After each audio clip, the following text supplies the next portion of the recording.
Hello everyone, welcome back to my channel. आज की video में हम लोग करंट अफेयर्स कवर करेंगे जो हमारी वीकली करंट अफेयर्स आती है, ठीक है, जो कि हमारी 14 जनवरी तक कंप्लीट हो चुकी थी।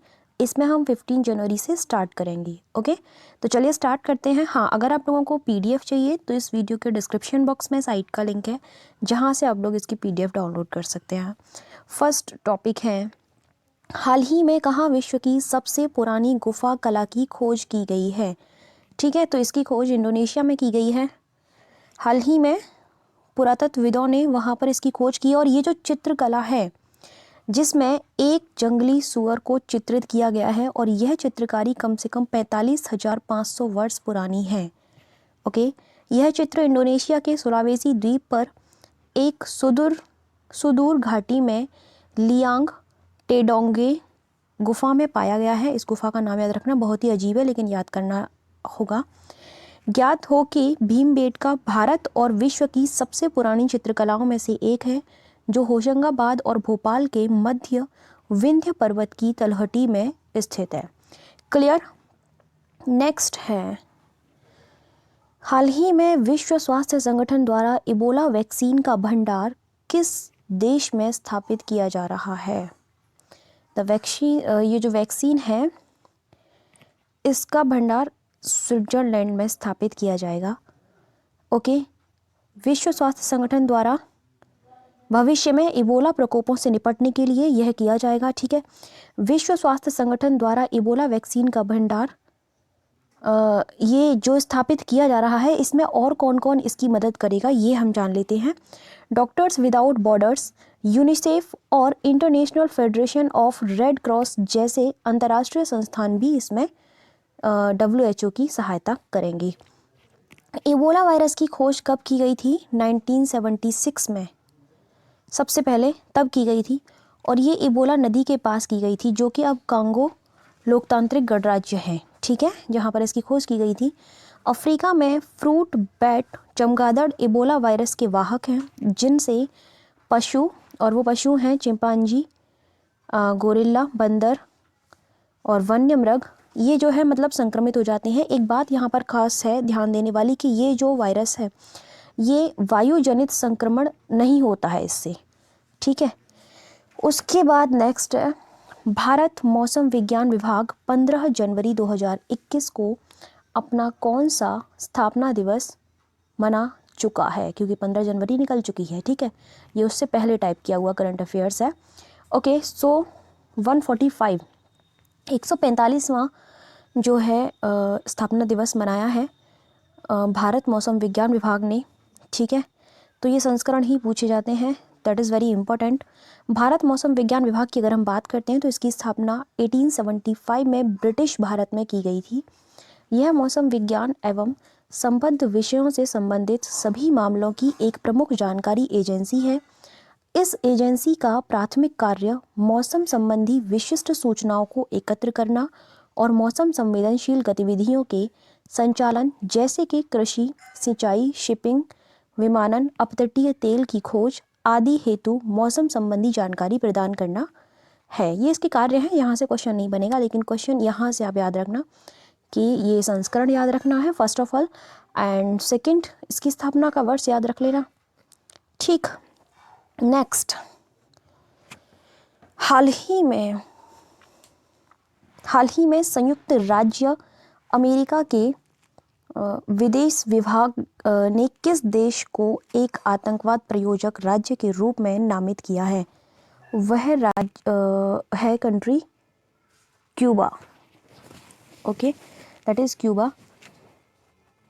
तो संयुक्त राज्य अमेरिका के विदेश विभाग ने अंतर्राष्ट्रीय आतंकवाद के कृत्यों हेतु बार बार सहायता प्रदान करने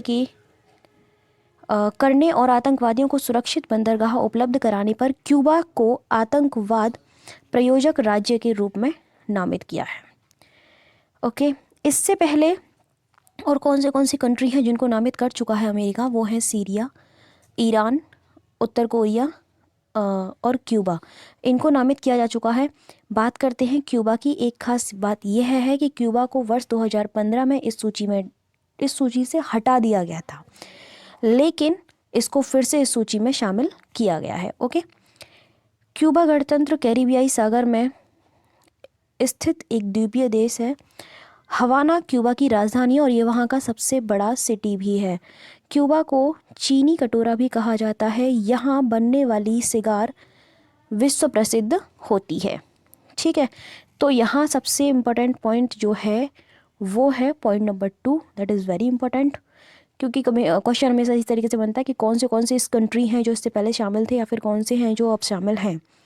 नेक्स्ट, हाल ही में इंटेल ने किसको अपने नए प्रमुख कार्यकारी अधिकारी के रूप में नियुक्त किया है? पैट गेलसिंजर को नियुक्त किया गया है और इन्होंने किसकी जगह ली है या लेंगे? तो बॉब स्वान की जगह ये लेंगे। ठीक है, नेक्स्ट है भारतीय सेना दिवस कब मनाया जाता है? 15 जनवरी। और कौन सा संस्करण है? दैट इज़ वेरी इंपॉर्टेंट, 73वां भारतीय सेना दिवस यह मनाया गया है। इस दिन जनरल KM करियप्पा ने 1949 में अंतिम ब्रिटिश कमांडर इन चीफ से सेना की कमान संभाली और स्वतंत्रता के बाद भारतीय सेना के पहले कमांडर इन चीफ वो बने थे। दोनों ही फैक्ट बहुत इम्पोर्टेंट हैं। उसके बाद नेक्स्ट है, कौन अमेरिका के इतिहास में पहले ऐसे राष्ट्रपति बने हैं जो जिनके खिलाफ एक ही कार्यकाल में 2 बार महाभियोग प्रस्ताव पारित हुआ है? ठीक है, तो वो हैं डोनाल्ड ट्रंप, जिनके खिलाफ एक ही कार्यकाल में 2 बार महाभियोग प्रस्ताव पारित हुआ है। ठीक है, ट्रंप समर्थकों द्वारा अमेरिकी संसद भवन कैपिटोल हिल्स में जबरन घुसने और हिंसा को लेकर ट्रंप के खिलाफ यह प्रस्ताव लाया गया था। तो इस स्टेटमेंट को याद रखना, मे बी स्टेटमेंट के थ्रू अगर क्वेश्चन बनता है तो यही पूछा जाएगा। वैसे आई डोंट थिंक कि इतना डीप पूछा जाएगा। ट्रंप पर आरोप है कि उन्होंने अपने समर्थकों को भड़काकर ऐसा करने के लिए प्रेरित किया है। इससे पहले प्रतिनिधि सभा ने 18 दिसंबर 2019 को ट्रंप के खिलाफ महाभियोग के आरोप को पारित किया था, लेकिन रिपब्लिकन पार्टी के नियंत्रण वाले सीनेट ने फरवरी 2020 में उन्हें आरोपों से बरी किया था। भाई हिस्ट्री के पहले राष्ट्रपति बने हैं ऐसे जिन्होंने ये नाम कमा लिया है, तो इसलिए इनको याद रखना। ठीक है, अमेरिका के, हमारे इतिहास के नहीं, अमेरिका के इतिहास की बात हो रही है। नेक्स्ट है, हाल ही में उत्तर प्रदेश सरकार ने किस स्थान पर एयरपोर्ट बनाए जाने की सैद्धांतिक सहमति दी है? तो वो है यूपी का ललितपुर, जहाँ पर यह बनेगा एयरपोर्ट। योगी सरकार अपने कार्यकाल के पहले 3 वर्षों में प्रयागराज, कानपुर और हिंडन हवाई अड्डे का संचालन शुरू कर चुकी है।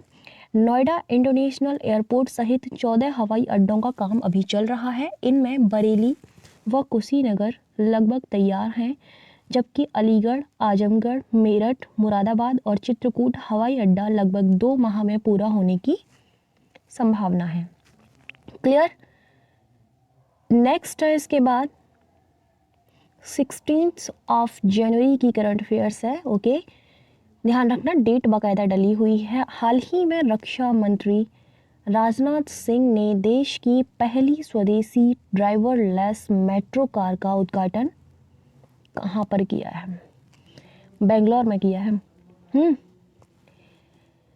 इनका निर्माण भारत अर्थ मूव्स लिमिटेड के बेंगलुरु मुख्यालय में किया जा रहा है। मुंबई महानगर क्षेत्र विकास प्राधिकरण की MRS1 परियोजना के लिए कुल 576 कारों के निर्माण का ऑर्डर BEML को मिला है। इसकी आपूर्ति कब तक शुरू हो जाएगी? 2024। ओके, 2024 तक इसकी आपूर्ति शुरू हो जाएगी। उसके बाद नेक्स्ट है, हाल ही में स्टार्टअप इंडिया इंटरनेशनल समिट का आयोजन किसके द्वारा किया जा रहा है? तो इसका आयोजन किया जा रहा है उद्योग और आंतरिक व्यापार संवर्धन विभाग के द्वारा। ओके। केंद्रीय वाणिज्य और उद्योग, उपभोक्ता मामले और खाद्य मंत्री पीयूष गोयल ने 15 जनवरी 2021 को नई दिल्ली में 2 दिवसीय प्रारंभ स्टार्टअप इंडिया इंटरनेशनल समिट का उद्घाटन किया है। ओके।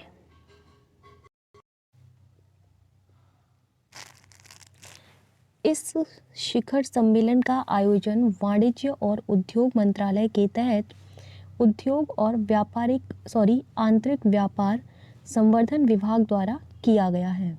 ठीक है। समिट के उद्घाटन कार्यक्रम में बिम्स्टेक देशों के सदस्यों ने भाग लिया।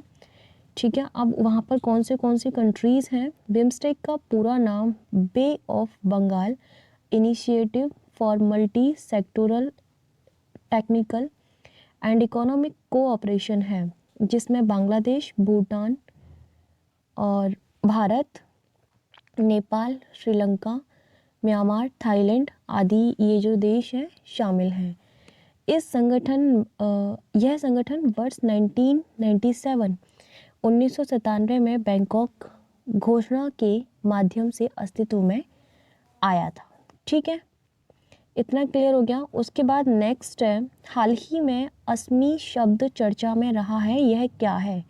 ऐसे क्वेश्चन बहुत बार बनते हैं। यह एक मशीन पिस्टल है। रक्षा अनुसंधान एवं विकास संगठन यानी कि DRDO और भारतीय सेना ने संयुक्त रूप से भारत की पहली स्वदेशी मशीन पिस्टल असमी विकसित की है। ठीक है। असमी का अर्थ है गर्व, आत्मसम्मान और कड़ी मेहनत। ओके। इस पिस्तौल का इस्तेमाल वर्तमान में रक्षा बलों द्वारा प्रयोग की जा रही 9mm पिस्तौल के स्थान पर किया जा सकता है। DRDO की अगर हम बात करते हैं तो उसकी स्थापना 1958 में की गई थी। भारत सरकार के रक्षा मंत्रालय के प्रशासनिक नियंत्रण के अधीन यह कार्य करता है। ओके, आपको पता होना चाहिए कि ये किस डिपार्टमेंट के अंडर में काम करता है। नेक्स्ट है, हाल ही में Kerala ease of doing business सुधार लागू करने वाला कौन सा राज्य बन गया है? 8वां राज्य बना है। ओके। अब ये 8वां है तो इससे पहले 7 कौन से थे ये जानना सबसे बड़ा इम्पोर्टेंट क्वेश्चन ये बन सकता है यहाँ से। ठीक है। केरल, अब आंध्र प्रदेश, कर्नाटक, मध्य प्रदेश, ओडिशा, राजस्थान एंड तमिलनाडु और तेलंगाना जैसे 7 अन्य राज्यों में या राज्यों की श्रेणी में शामिल हो गया है जिन्होंने इस सुधार को लागू किया है। ठीक है, तो ये कंट्रीज़ के नेम याद होने चाहिए। उसके बाद नेक्स्ट है, फॉस्टिन ऑर्कचेंज टोडेरा हाल ही में कहाँ के राष्ट्रपति चुने गए हैं? मध्य अफ्रीकी गणराज्य के ये राष्ट्रपति चुने गए हैं। इनके द्वारा 53% से अधिक मतों से चुनाव जीतने के बाद उन्हें दोबारा मध्य अफ्रीकी गणराज्य का राष्ट्रपति चुना गया है। ठीक है। मध्य अफ्रीकी गणराज्य की राजधानी मुंगी है, ये याद रखना। बस यही याद रखना कि ये कौन से देश के राष्ट्रपति चुने गए हैं, इनफ है। नेक्स्ट है, दुनिया के सबसे अमीर व्यक्ति एलन मस्क के स्वामित्व वाली इलेक्ट्रिक वाहन कंपनी टेस्ला ने कहाँ पर इसकी भारतीय इकाई खोलने हेतु रजिस्ट्रेशन किया है? That is Bengaluru. दुनिया के सबसे अमीर व्यक्ति एलन मस्क के स्वामित्व वाली इलेक्ट्रिक वाहन कंपनी टेस्ला ने कर्नाटक के बेंगलुरु में एक पूर्ण स्वामित्व वाली कंपनी सहायक कंपनी का रजिस्ट्रेशन कराया है। टेस्ला ने देश में अपने इलेक्ट्रिक वाहनों के लिए एक अनुसंधान एवं विकास इकाई और एक विनिर्माण संयंत्र स्थापित करने के लिए पहले कदम के रूप में एक पूर्ण स्वामित्व वाली सहायक भारतीय इकाई का रजिस्ट्रेशन कराया है। नेक्स्ट है, विनियमित संस्थाओं पर निगरानी को और मजबूत करने के लिए RBI द्वारा गठित कॉलेज ऑफ सुपरवाइजर्स का नेतृत्व कौन करेगा? इसका नेतृत्व SN विश्वनाथन के द्वारा किया जाएगा। रिजर्व बैंक ने विनियमित संस्थाओं पर निगरानी को और मजबूत करने के उपायों के तहत कॉलेज ऑफ सुपरवाइजर्स की शुरुआत की है। आरबीआई के पूर्व डिप्टी गवर्नर एन.एस. विश्वनाथन की अध्यक्षता में इसका गठन किया गया है। ठीक है, नेक्स्ट है, हाल ही में एयर इंडिया की 4 महिला पायलटों की एक टीम ने दुनिया के सबसे लंबे हवाई मार्ग नॉर्थ पोल पर उड़ान भर एक नया इतिहास रच दिया है। कैप्टन जोया अग्रवाल के साथ इस ऐतिहासिक उड़ान में कौन को पायलट के तौर पर इसमें शामिल हैं? तो वो है कैप्टन पापागरी तन्मई, कैप्टन शिवानी, कैप्टन आकांक्षा सोनवरे, ये तीनों ही शामिल हैं। ओके, तो चारों के नाम याद रखना, जोया अग्रवाल के साथ ये को पायलट थी उनकी। ठीक है, अमेरिका के सैन फ्रांसिस्को से उड़ान भरने के बाद महिला पायलटों की यह टीम नॉर्थ पोल से होते हुए बेंगलुरु के केम्पेगौड़ा अंतर्राष्ट्रीय हवाई अड्डे पर पहुंची। इस सफ़र के दौरान करीब 16,000 किलोमीटर की दूरी तय की गई है।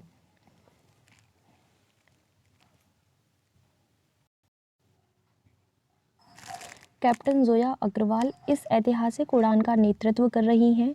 को पायलट के तौर पर जोया के साथ कैप्टन मतलब वही जो है तीनों कैप्टन हैं जिनके नाम मैंने अभी आपको बताए थे। इन तीनों के नाम आपको याद रखने हैं, यहाँ से क्वेश्चन बन सकता है। उसके बाद नेक्स्ट हमारी 18 जनवरी की करंट अफेयर्स है, जिसको अभी हम कवर करेंगे, जिसमें हमारा फर्स्ट टॉपिक है, हाल ही में बिहार के नागी नकटी पक्षी अभयारण्य में पहले राज्य स्तरीय पक्षी उत्सव कलरव का आयोजन किया गया है। यह अभयारण्य बिहार के किस जिले में स्थित है? तो यह जमुई में स्थित है। ठीक है, जहाँ पर ये कलरव का जो है आयोजन किया गया है। क्वेश्चन यहाँ से बन सकता है कि कलरव उत्सव का आयोजन कहाँ किया गया है या फिर किस पक्षी अभयारण्य में किया गया है, व्हाटएवर। ध्यान देने की बात यहाँ पर यह है कि नागी बांध और नकटी बांध दो अलग अलग अभयारण्य हैं, परंतु एक दूसरे के नज़दीक होने के कारण इन्हें एक ही पक्षी क्षेत्र के रूप में जाना जाता है।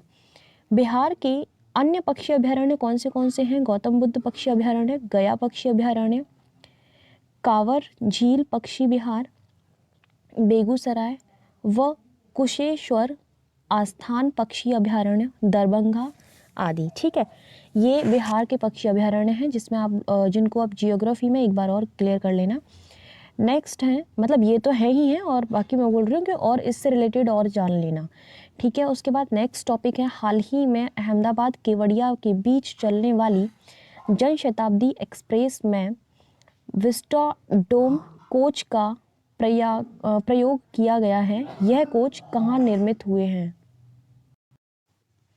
यह चेन्नई में निर्मित हुए हैं। ठीक है, अहमदाबाद केवड़िया के बीच चलने वाली जनशताब्दी एक्सप्रेस में विस्टाडोम कोच का प्रयोग किया गया है। इस कोच का निर्माण चेन्नई स्थित इंटीग्रल कोच फैक्ट्री में किया गया है। भारतीय रेलवे द्वारा निर्मित इन नए और अत्याधुनिक कोचों में हवाई जहाज़ों के समान सुविधाएं हैं। ज्ञात हो कि हाल ही में प्रधानमंत्री नरेंद्र मोदी ने देश के विभिन्न हिस्सों से नर्मदा जिले के केवड़िया, जहां स्टैच्यू ऑफ यूनिटी स्थित है, तक संचालन हेतु 8 ट्रेनों को हरी झंडी दिखाई है।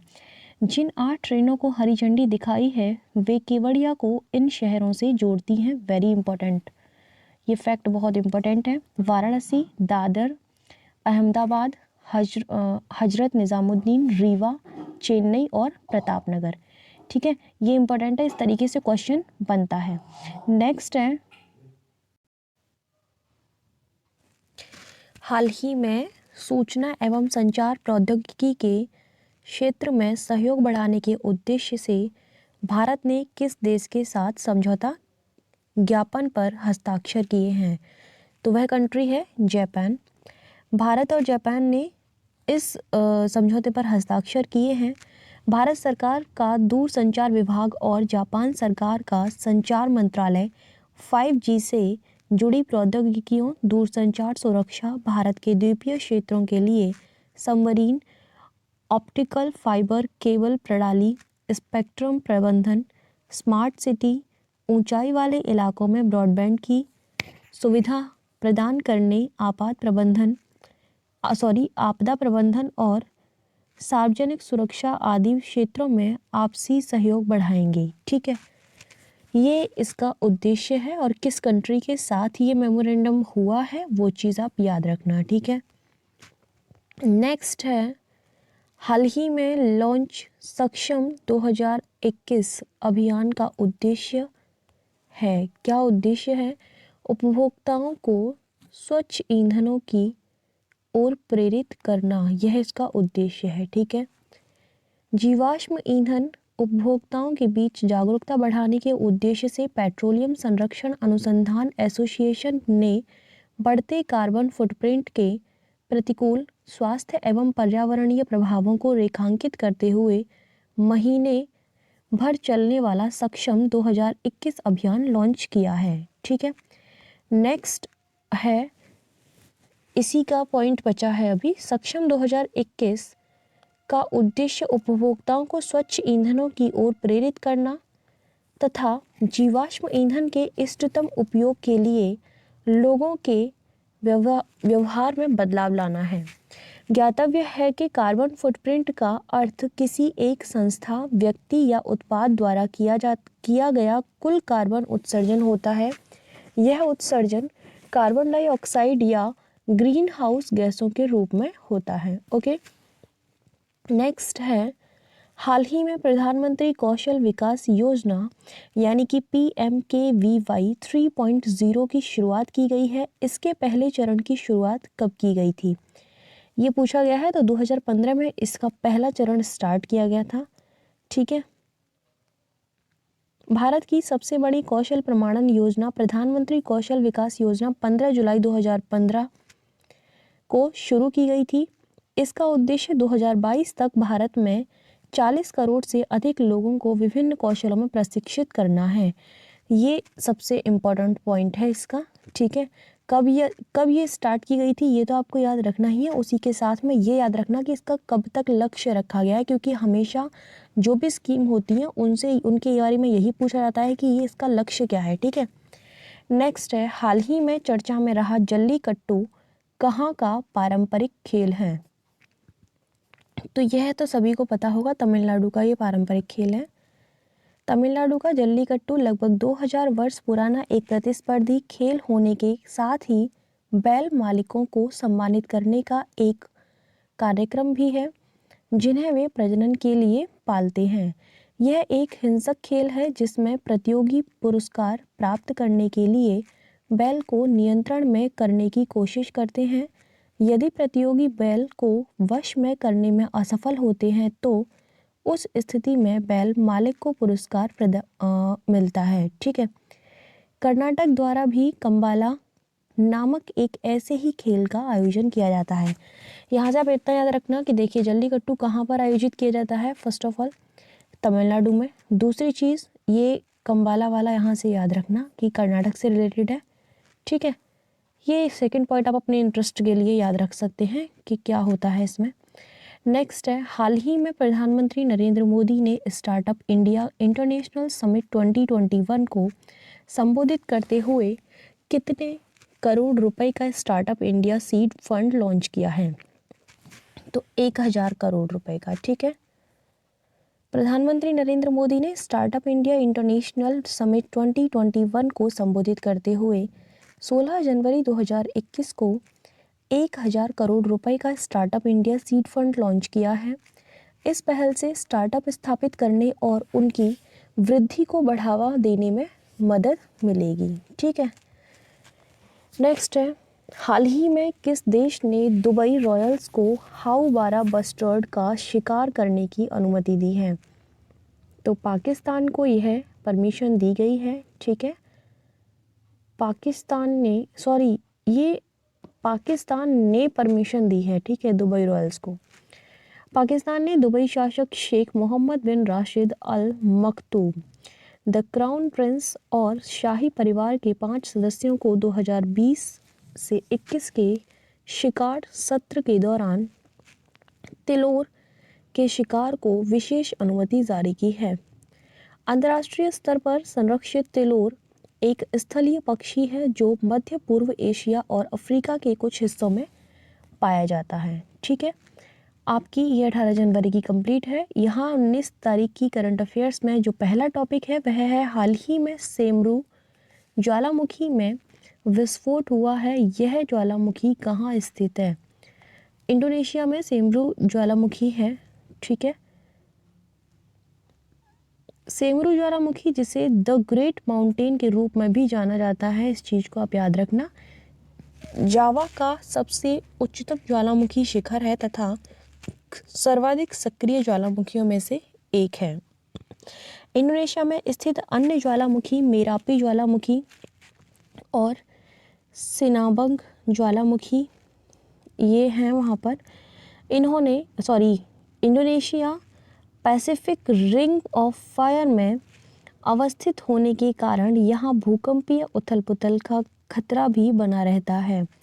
ज्ञातव्य है कि रिंग ऑफ फायर जिसे सरकम पैसिफिक बेल्ट के रूप में भी जाना जाता है, सक्रिय ज्वालामुखियों और लगातार आने वाले भूकंपों के कारण प्रशांत महासागर में निर्मित एक मार्ग पट्टी है।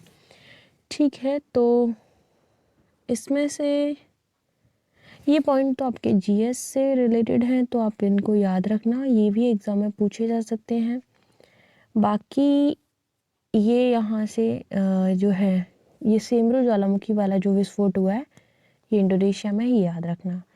नेक्स्ट, किस राज्य ने हाल ही में वन स्कूल वन IAS कार्यक्रम स्टार्ट किया है? तो केरल के द्वारा यह कार्यक्रम स्टार्ट किया गया है।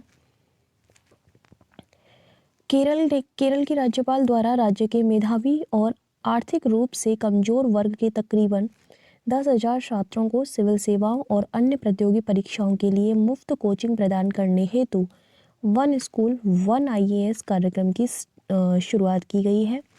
इस कार्यक्रम का आयोजन केरल के वैदिक एरुडाइट फाउंडेशन द्वारा किया जा रहा है। इस कार्यक्रम में कुछ मुख्य तौर पर सरकारी और सरकार द्वारा सहायता प्राप्त विद्यालयों के ग्रामीण और अर्ध शहरी क्षेत्र के छात्रों को शामिल किया जाएगा। नेक्स्ट है, हाल ही में उस्ताद गुलाम मुस्तफ़ा खान का निधन हुआ है।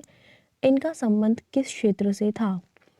तो इनका संबंध संगीत से था। ठीक है, सुप्रसिद्ध भारतीय शास्त्रीय संगीतकार उस्ताद गुलाम मुस्तफ़ा खान का मुंबई में 89 वर्ष की उम्र में निधन हो गया। इनका जन्म 3 मार्च 1931 को उत्तर प्रदेश के बदायूं में हुआ था।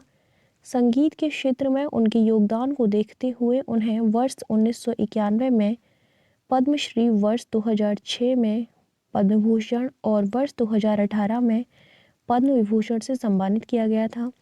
वर्ष 2003 में उन्हें संगीत नाटक अकादमी पुरस्कार से सम्मानित किया गया, जो कि कलाकारों को दिया जाने वाला सर्वोच्च भारतीय सम्मान है।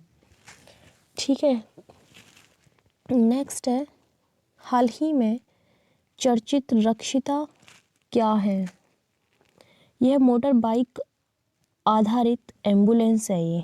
ठीक है, रक्षा अनुसंधान एवं विकास संगठन DRDO ने हाल ही में केंद्रीय रिजर्व पुलिस बल CRPF को एक मोटर बाइक आधारित एम्बुलेंस प्रदान की है, जिसे मुख्य तौर पर भीड़भाड़ वाली जगहों और दूरदराज के स्थानों में रहने वाले लोगों को त्वरित चिकित्सा सहायता प्रदान करने के उद्देश्य से विकसित किया गया है।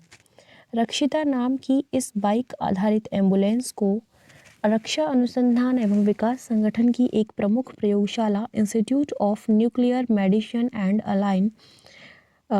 अलाइड साइंसेज द्वारा विकसित किया गया है। बात करें अगर DRDO की, तो इसकी स्थापना 1958 में की गई थी। यह भारत सरकार के रक्षा मंत्रालय के प्रशासनिक नियंत्रण के अधीन कार्य करता है। नेक्स्ट 19 तारीख का है। इसमें 5th टॉपिक, भारत का पहला श्रम आंदोलन संग्रहालय कहाँ लॉन्च किया जाएगा? केरल में। ठीक है, विश्व श्रम के इतिहास को दर्शाने वाला भारत का पहला श्रम आंदोलन संग्रहालय केरल में लॉन्च किया जाएगा। केरल के इस श्रम संग्रहालय में तरह के दस्तावेजों का एक विशाल भंडार मौजूद होगा। इससे विश्व के श्रम आंदोलनों के स्वरूप को समझने में सहायता मिलेगी। नेक्स्ट है, हाल ही में कौन सा देश ओपन स्काई संधि से अलग हुआ है? तो रूस जो है इससे अलग हो चुका है। ठीक है, रूस ने भी, अमेरिका ने ओपन स्काई संधि से अलग होने की घोषणा के बाद रूस ने भी इस संधि से अलग होने की घोषणा की है।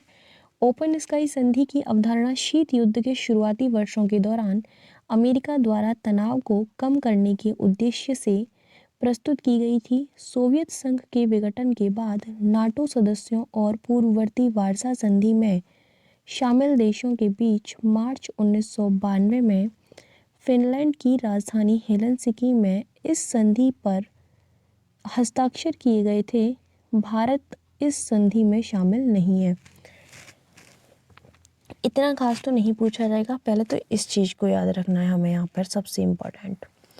दूसरी चीज़, ओपन स्काई संधि से अलग होने वाला इससे पहले किसने घोषणा की थी? अमेरिका ने, आफ्टर दैट रूस ने। ये दोनों चीज़ यहाँ पे याद रखनी है। नेक्स्ट है, संस्कृति मंत्रालय ने नेताजी सुभाष चंद्र बोस की जयंती 23 जनवरी को प्रतिवर्ष किस दिवस के रूप में मनाए जाने की घोषणा की है? पराक्रम दिवस के रूप में इसको मनाया जाएगा। सुभाष चंद्र बोस का जन्म 23 जनवरी 1897 को उड़ीसा के कटक शहर में हुआ था। सुभाष चंद्र बोस विवेकानंद की शिक्षाओं से अत्यधिक प्रभावित थे और उन्हें अपना आध्यात्मिक गुरु मानते थे, जबकि चित्तरंजन दास उनके राजनीतिक गुरु थे। ये क्वेश्चन भी बनते हैं कि उनके राजनीतिक गुरु कौन थे, उनके आध्यात्मिक गुरु कौन थे, इस तरीके से। बोस ने वर्ष 1938 में भारतीय राष्ट्रीय कांग्रेस के अध्यक्ष निर्वाचित हुए थे, सुभाष चंद्र बोस, और जो कि ये जो अधिवेशन हुआ था ये हरिपुरा में हुआ था। वर्ष 1939 में त्रिपुरी में बोस फिर से अध्यक्ष चुने गए, लेकिन जल्द ही उन्होंने अध्यक्ष पद से त्यागपत्र दे दिया और कांग्रेस के भीतर एक गुट ऑल इंडिया फॉरवर्ड ब्लॉक का गठन किया था। 18 अगस्त 1945 को जापान शासित फॉर्मोसा में एक विमान दुर्घटना में उनकी मृत्यु हो गई थी। तो यहाँ से आपको उनकी मृत्यु की डेट याद रखनी है, डेट एंड ईयर, एंड ये याद रखना। ठीक है, इसकी अधिवेशन में कब इन्होंने भाग लिया था ये आपका जीएस से रिलेटेड है, लेकिन इम्पोर्टेंट है। नेक्स्ट है, योवेरी मुसेवेनी हाल ही में कहाँ के राष्ट्रपति बने हैं? ये बड़े ही अजीब नामों वाले राष्ट्रपति बनते हैं, युगांडा के। ठीक है, योवेरी मुसेवेनी 1986 से युगांडा गणराज्य के राष्ट्रपति के रूप में सेवारत हैं और अफ्रीका के सबसे लंबे समय तक सेवा करने वाले राष्ट्रपतियों में से एक हैं। नेक्स्ट है, 20 जनवरी की हाल ही में डॉक्टर वी शांता का निधन हो गया है। ये एक प्रसिद्ध कौन थी? ठीक है, तो ऑन्कोलॉजिस्ट थी एक, जिनका निधन हो गया है 93 वर्ष की आयु में। डॉक्टर वी शांता को मुख्य तौर पर कैंसर के क्षेत्र में किए गए उनके कार्य के लिए पहचाना जाता है। कैंसर और स्वास्थ्य के क्षेत्र में उनके योगदान को देखते हुए डॉक्टर शांता को पद्म विभूषण 2016 में मिला था। वर्ष 2006 में पद्म भूषण मिला था और 1986 में पद्मश्री, और उनको मैग्सेसे पुरस्कार भी मिल चुका है 2005 में। ठीक है, तो ये फैक्ट इम्पोर्टेंट हो जाता है। चिकित्सा की वह शाखा जो कैंसर के अध्ययन, निदान, उपचार और रोकथाम से संबंधित है, ऑन्कोलॉजी या अर्बुद विज्ञान कहलाती है। ओके, तो यहाँ से ये पता चल गया ऑन्कोलॉजी क्या होता है। ठीक है, उसके बाद नेक्स्ट है, कौन गणतंत्र दिवस परेड में हिस्सा लेने वाली पहली महिला फाइटर पायलट बनी है या बनेंगी? ठीक है, अब तो बनी है ही बोलेंगे हम, तो भावना कांत है वो। ठीक है, फ्लाइट लेफ्टिनेंट भावनाकांत गणतंत्र दिवस परेड में हिस्सा लेने वाली पहली महिला फाइटर पायलट बनी है। वह 2021 के गणतंत्र दिवस परेड में भारतीय वायुसेना की झांकी का हिस्सा होंगी, जो हल्के लड़ाकू हेलीकॉप्टर, हल्के लड़ाकू विमान और सुखोई 30 लड़ाकू विमान के मॉकअप का प्रदर्शन किया है इन्होंने। ठीक है, वर्तमान में भावना राजस्थान में तैनात है और मिग 21 बाइसन लड़ाकू विमान उड़ाती हैं। तो ये क्वेश्चन यहाँ से इस तरीके का क्वेश्चन बन चुका है एक बार, तो ये याद रखना है आपको। 15वां भारत डिजिटल शिखर सम्मेलन 2021 का उद्घाटन किसने किया है? रविशंकर प्रसाद ने इसका उद्घाटन किया है। ठीक है, केंद्रीय संचार और इलेक्ट्रॉनिक्स और आईटी तथा कानून और न्याय मंत्री हैं रविशंकर प्रसाद, जिन्होंने इसका उद्घाटन किया है। सरकार की मेक फॉर द वर्ल्ड पहल के साथ इस वर्ष के शिखर सम्मेलन को वर्चुअली होने वाली है, जो कि वर्चुअली होने वाली है। इसका जो थीम है वो है आत्मनिर्भर भारत, भारत नए दशक की शुरुआत। तो इसकी थीम याद रखनी है। हाल ही में मनोहर पार्रिकर ऑफ द रिकॉर्ड पुस्तक को किसके द्वारा लिखा गया है? अपनी उस लिस्ट में इसको शामिल कर लेना जहां अपने सारे राइटर्स एंड सारी बुक्स को लिख रखा है। वामन सुभा प्रभु, इन्होंने इस पुस्तक को लिखा है। ठीक है, ज्ञात हो कि मनोहर पर्रिकर गोवा के पूर्व मुख्यमंत्री थे, वह एक विख्यात राजनीतिज्ञ भी थे। नेक्स्ट है, हाल ही में किस देश के प्रधानमंत्री और उनकी पूरी कैबिनेट ने इस्तीफा दे दिया है? किस देश के पीएम ने किया है ऐसा? नीदरलैंड के प्रधानमंत्री मार्क रूटे और उनकी पूरी कैबिनेट ने बाल कल्याण भुगतानों की जांच से जुड़े एक घोटाले की राजनीतिक जिम्मेदारी लेते हुए इस्तीफा दे दिया है। रूटे की सरकार 17 मार्च को नीदरलैंड में चुनाव के बाद नई सरकार के गठन होने तक कार्यभार संभालेगी। नेक्स्ट है, भारत सरकार किस देश से 21 मिग 29 और 12 सुखोई 30 MKI लड़ाकू विमान खरीदने जा रही है? रूस से ही खरीदेगी हमारी सरकार विमान। ठीक है, इस सिस्टम में आधिकारिक रूप से बात चल रही है और इसमें कुछ खास नहीं, बस किस कंट्री से ली जा रहे हैं, दैट इज इनफ। नेक्स्ट है, हाल ही में किसको सोमनाथ मंदिर ट्रस्ट का अध्यक्ष बनाया गया है? Very important question. तो नरेंद्र मोदी को उसका अध्यक्ष बनाया गया है। ठीक है, वे इस पद को संभालने वाले दूसरे प्रधानमंत्री होंगे। पूर्व पीएम मोरारजी देसाई के बाद नरेंद्र मोदी दूसरे प्रधानमंत्री हैं जिन्हें इस मंदिर के ट्रस्ट का अध्यक्ष नियुक्त किया गया है। बहुत इंपॉर्टेंट फैक्ट है ये वाला। सोमनाथ मंदिर भगवान शिव को समर्पित है। यह गुजरात के सौराष्ट्र में स्थित है।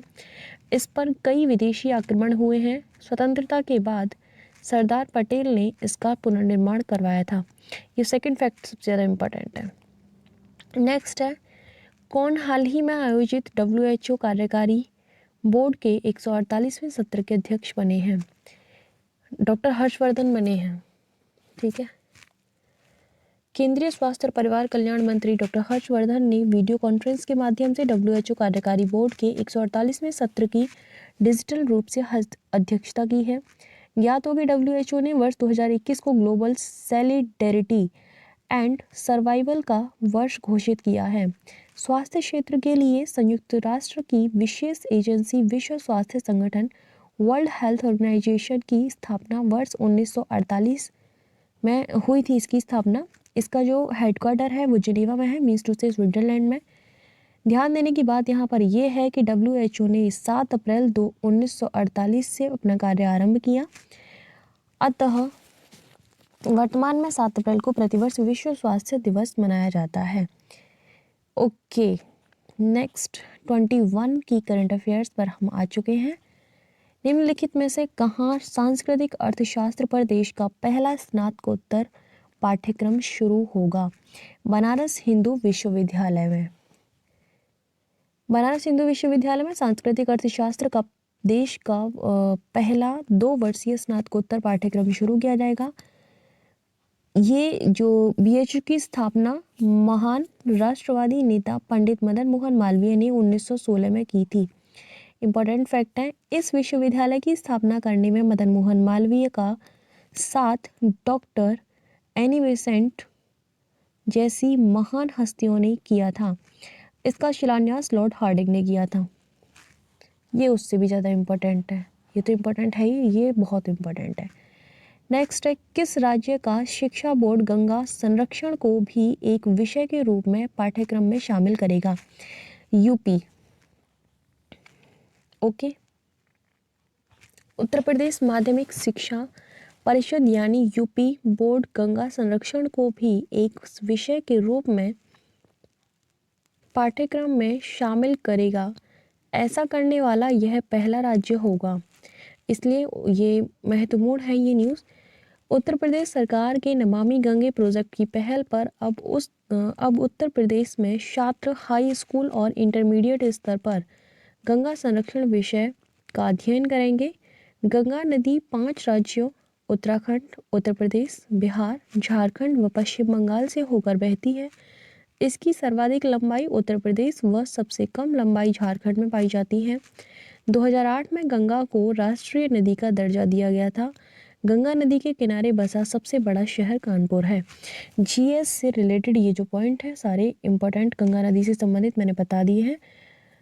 नेक्स्ट है, भारत में कोविड-19 वैक्सीन प्राप्त करने वाले पहले व्यक्ति कौन बने हैं?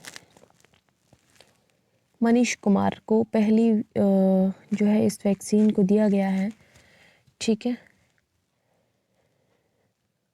मनीष कुमार को दिल्ली के एम्स में इंजेक्शन दिया गया था, जहां केंद्रीय स्वास्थ्य मंत्री डॉक्टर हर्षवर्धन भी मौजूद थे। ज्ञात हो कि भारत सरकार के दवा नियामक ने भारत बायोटेक की कोरोना वायरस वैक्सीन कोवैक्सीन के प्रयोग को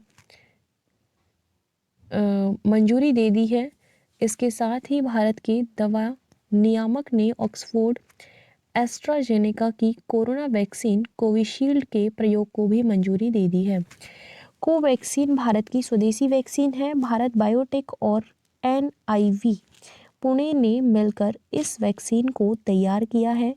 वहीं ऑक्सफोर्ड और एस्ट्राजेनेका की वैक्सीन को भारत में सीरम इंस्टीट्यूट ऑफ इंडिया बना रही है। ऑक्सफोर्ड के वैक्सीन का नाम कोविशील्ड है। ठीक है, तो आई डोंट थिंक कि इतने बड़े में से कोई क्वेश्चन पूछना जाएगा वहाँ पर। ये याद रखना है कि किस पर ये यूज़ की गई है सबसे पहले। नेक्स्ट है, H5N1 निम्नलिखित में से किससे संबंधित है? बर्ड फ्लू से। एवियन इन्फ्लुएंजा, जिसे आमतौर पर बर्ड फ्लू के नाम से जाना जाता है, पक्षियों की एक किस्म को प्रभावित करने वाला अत्यधिक संक्रामक विषाणु जनित रोग है। H5N1 इस वायरस का सबसे आम स्ट्रेन है जो पक्षियों में गंभीर श्वसन रोग का कारण बनता है। हालांकि इसके अन्य स्ट्रेन जैसे कि H7N1, H8N1 या H5N8 भी बर्ड फ्लू का कारण बनते हैं।